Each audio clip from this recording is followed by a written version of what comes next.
Viktorandleg fræði, 37. kafli, að leiðbeina öðrum. Algengast að sá sem náð hefur fullri opnun byrji að hjálpa og leiðbeina öðrum í þeirra andlegu vakningu og opnun. Þessar leiðbeiningar og hjálp geta verið með ýmsu móti. Margir velja að leiðbeina öðrum með beinum hætti, svo sem í einkatímum, og það dæmi leiðbeiningar með beinum hætti. Þannig hægt að sjá hver viðkomandi staddur í ferlinu hverju sinni og leiðbeina honum skref fyrir skref í ferlinu. Leiðbeinandinn gerir aldrei annað en að varða leiðina fyrir hinn nývaknaða.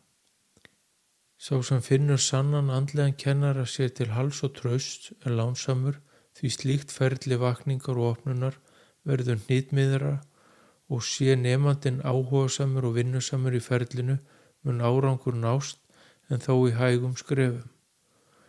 Mikilvægt að gefa nemandanum heimaverkefni að vinna úr og árangur hvers og eins undir honum sjálfum komið, því árangur andlegrar opnunar byggist á framlagi nemandans.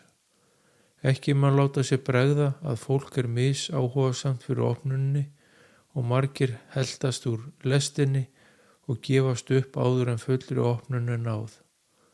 Þó svo að nemandinn ákveði að stoppa, þá þeim tíma sem varð hefur ekki sóað, því hvert skref í rétt átt til hærri meðvitundar til góðs. Öruggt að nemandinn mun taka upp þráðinn síðar, hvort sem það í þessu lífi eða í þeim næstu. Kennari miðlar af reynslu frá sinni vakningu og opnun, ásamt því að miðla og leiðbeina frá sinni innri visku, og því verður kennslan hnitmiðuð fyrir hvern og einn. Einnig getur hinn opnaði haldið andlega fyrirlestra og hjálpa þannig mörgum á sama tíma. Það mikið orkuflæði sem fer af stað þegar talað til fjölda fólks og reynir þetta því mjög á kennaran, og því getur slíku fyrirlestur aldrei verið of langur. Þeir sem hlusta skynja flestir þá orku sem streymir frá kennaranum, og þeir sem tilbúnir hafa opnað eyru sín fyrir sannleikanum, munu skilja og meðtaka allt það sem framfer. Síðan margir sem skynja orkuna og skilja lítið í því sem framfer. Óháð því hvar fólk statt í sínu ferli og hvort það sé orðið móttækilegra fyrir visku kennarans, þá hjálpar slíkur fyrirlestur öllum þeim sem komnir til að hlusta.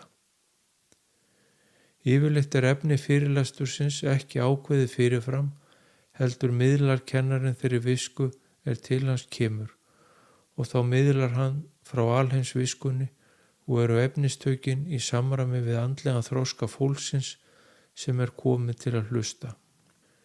Ekki má láta sér bregða þó svo einhver gangi út af fyrirlestrinum, en slíkir einstaklingar ekki tilbúnir og skilja ekkert af því sem framfer, og ekki þarf að láta slíkt draga sig niður, heldur halda áfram sínu stríki. Því það öruggt að einhverjir í salnum munu bæði skilja og meðtaka sögð orð. Það sama getur gerst í einkatímum, það að segja að nemandinn hætti eftir nokkra tíma, en þá viðkomandi ekki tilbúin og eða kennslan hentar ekki viðkomandi á þeim tíma. Ekki skal taka slíkt alvarlega né láta það draga sig niður, heldur halda sínu striki og hjálpa þeim sem tilbúnir. Einnig hjálpar hinn opnaði öðru fólki með nærveru sinni og orku, og það óbein hjálp og aðstóð, en í hvaða formi sem hjálpin og verður, þá leiður hún ávallt til góðs og hjálpar fólki áfram hvar svo sem það statt í sínu ferli.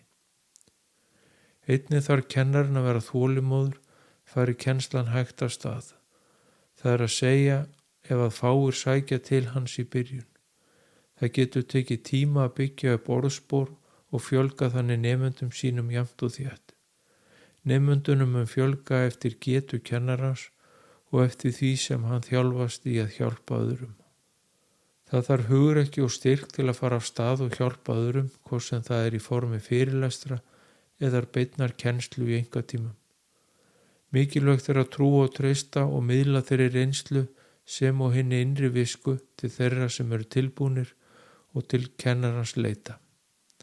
Þá öruggt að allt fari vel og allir sem tilbúnir fyrir sín andlegu vakningu og opnun munu öðlast framfarir og hækka meðvindund sína jafnt og þétt uns fullri opnun er náð og viðkomandi mun upplifa uppljómun að lokum. Þá verður sá nemandi að kennara og byrjar að miðla og leiðbeina öðrum á þeirra vegferð, en þannig hefur hinn andlega kennsla gengið mann fram að manni í margar aldir og þannig mun áfram verða. Það er mikilvægt að þeir sem náð hafa fullri andlegri opnun og uppljómum hjálpi og aðstofi þá sem á eftir koma. Sá sem opnað hefur og fyllt hjarta sitt og líkama af kærleika Guðsorkunar finnur fyrir mikilli þörf og löngun að hjálpa og leiðbeina öðrum og því mun slíkt gerast af sjálfum sér, en þó með ólíkum hætti eins og áður hefur verið lýst. Hver og einn mun finna sinn farveg í sinni kennslu og leiðbeiningum, því það er misjafnt hvaða aðferð hentar hverjum og einum. Sumir eiga gott með að skrifa og þá er upplagt að miðla viskunni til annara í formi bóka. Aðrir hafa góðan talanda og miðla því viskunni á fyrirlestrum. Síðan er misjafnt hvaða kennsluform hentar hverjum og einum. Sumir hafa gaman að því að lesa á meðan aðrir vilja heyra og upplifa kennsluna. Hver svo sem leiðin er til að hjálpa öðrum, þá mun nemandinn koma til þess kennara sem hentar honum best.